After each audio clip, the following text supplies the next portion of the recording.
qui a envoyé Rabshakeh pour insulter au Dieu vivant. Il est vrai, ô Éternel, que les rois d'Assyrie ont détruit les nations et ravagé leur pays, et qu'ils ont jeté leurs dieux dans le feu. Mais ce n'étaient point des dieux, c'étaient des ouvrages de main d'hommes, du bois et de la pierre, et ils les ont anéantis. Maintenant, Éternel, notre Dieu, délivre-nous de la main de Sanchérib, et que tous les royaumes de la terre sachent que toi seul es Dieu, ô Éternel.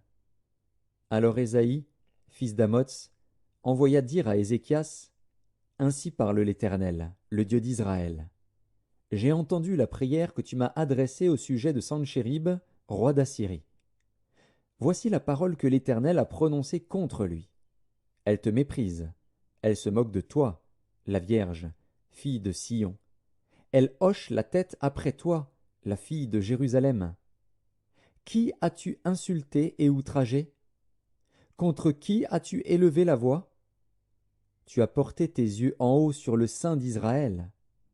Par tes messagers tu as insulté le Seigneur, et tu as dit, Avec la multitude de mes chars, j'ai gravi le sommet des montagnes, les extrémités du Liban.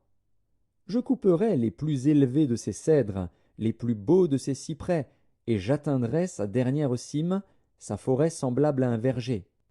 J'ai creusé et j'ai bu des eaux étrangères, et je tarirai avec la plante de mes pieds tous les fleuves de l'Égypte. N'as-tu pas appris que j'ai préparé ces choses de loin, et que je les ai résolues dès les temps anciens? Maintenant j'ai permis qu'elles s'accomplissent, et que tu réduises des villes fortes en monceaux de ruines. Leurs habitants sont impuissants, épouvantés et confus. Ils sont comme l'herbe des champs et la tendre verdure, comme le gazon des toits et le blé qui sèche avant la formation de sa tige. Mais je sais quand tu t'assieds, quand tu sors et quand tu entres, et quand tu es furieux contre moi. Parce que tu es furieux contre moi, et que ton arrogance est montée à mes oreilles, je mettrai ma bouche à tes narines et mon mors entre tes lèvres, et je te ferai retourner par le chemin par lequel tu es venu. Que ceci soit un signe pour toi.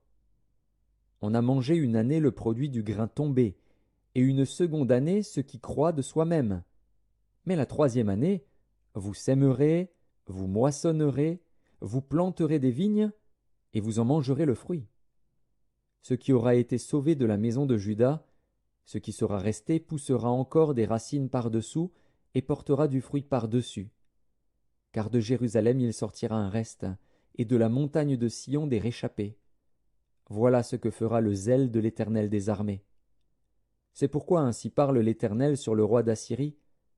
Il n'entrera point dans cette ville, il n'y lancera point de trait, il ne lui présentera point de bouclier, et il n'élèvera point de retranchement contre elle. Il s'en retournera par le chemin par lequel il est venu, et il n'entrera point dans cette ville, dit l'Éternel. Je protégerai cette ville pour la sauver, à cause de moi et à cause de David, mon serviteur.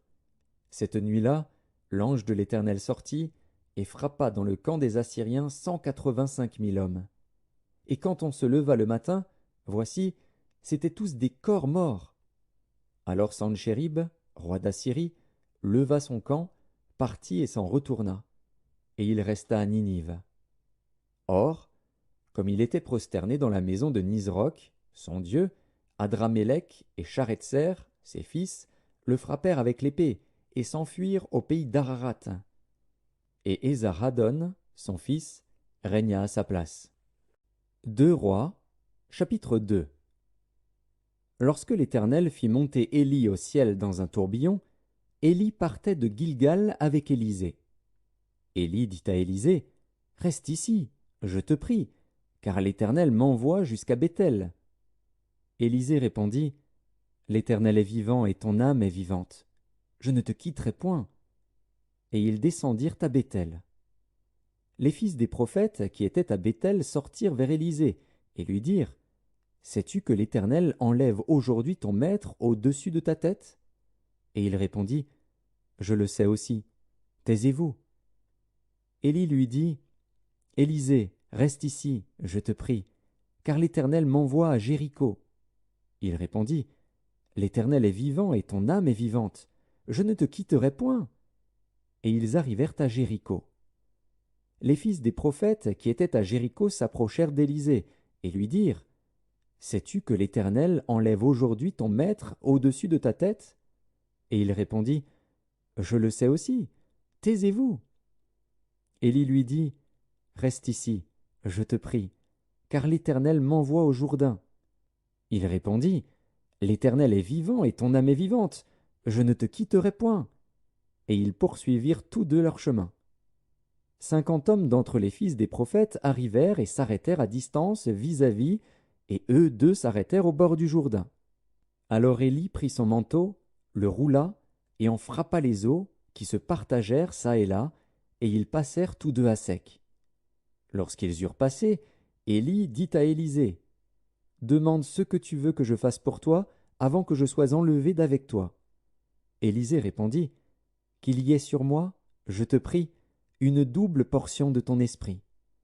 Élie dit: Tu demandes une chose difficile, mais si tu me vois pendant que je serai enlevé d'avec toi, cela t'arrivera ainsi.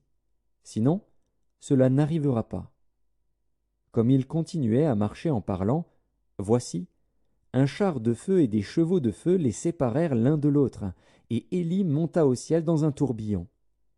Élisée regardait et criait: Mon père! Mon père! Char d'Israël et sa cavalerie! Et il ne le vit plus. Saisissant alors ses vêtements, il les déchira en 2 morceaux, et il releva le manteau qu'Élie avait laissé tomber. Puis il retourna et s'arrêta au bord du Jourdain.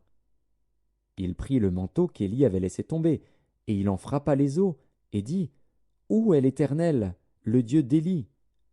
Lui aussi, il frappa les eaux, qui se partagèrent çà et là, et Élisée passa.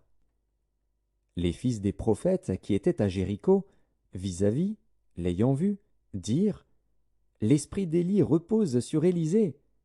Et ils allèrent à sa rencontre et se prosternèrent contre terre devant lui. Ils lui dirent: Voici, il y a parmi tes serviteurs 50 hommes vaillants. Veux-tu qu'ils aillent chercher ton maître? Peut-être que l'Esprit de l'Éternel l'a emporté et l'a jeté sur quelque montagne ou dans quelque vallée. Il répondit: Ne les envoyez pas. Mais ils le pressèrent longtemps, et il dit: Envoyez-les. Ils envoyèrent les 50 hommes qui cherchèrent Élie pendant 3 jours et ne le trouvèrent point. Lorsqu'ils furent de retour auprès d'Élisée, qui était à Jéricho, il leur dit: Ne vous avais-je pas dit: N'allez pas? Les gens de la ville dirent à Élisée: Voici, le séjour de la ville est bon, comme le voit mon seigneur. Mais les eaux sont mauvaises, et le pays est stérile. Il dit: Apportez-moi un plat neuf, et mettez-y du sel. Et ils le lui apportèrent. Il alla vers la source des eaux, et il y jeta du sel, et dit: Ainsi parle l'Éternel, j'assainis ces eaux, il n'en proviendra plus ni mort, ni stérilité.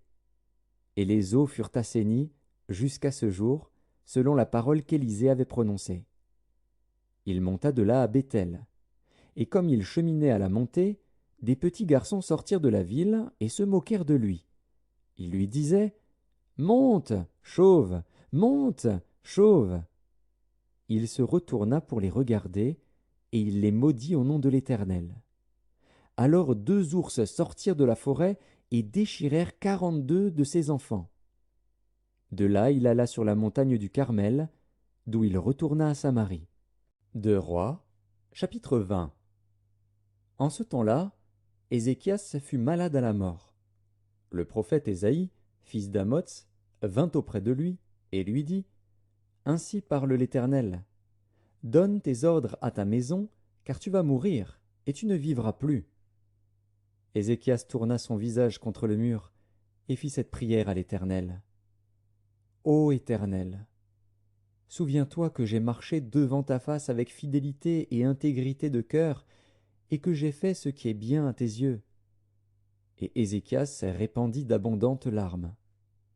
Ésaïe, qui était sorti, n'était pas encore dans la cour du milieu, lorsque la parole de l'Éternel lui fut adressée en ces termes: Retourne et dis à Ézéchias, chef de mon peuple: Ainsi parle l'Éternel, le Dieu de David, ton père. J'ai entendu ta prière, j'ai vu tes larmes. Voici, je te guérirai.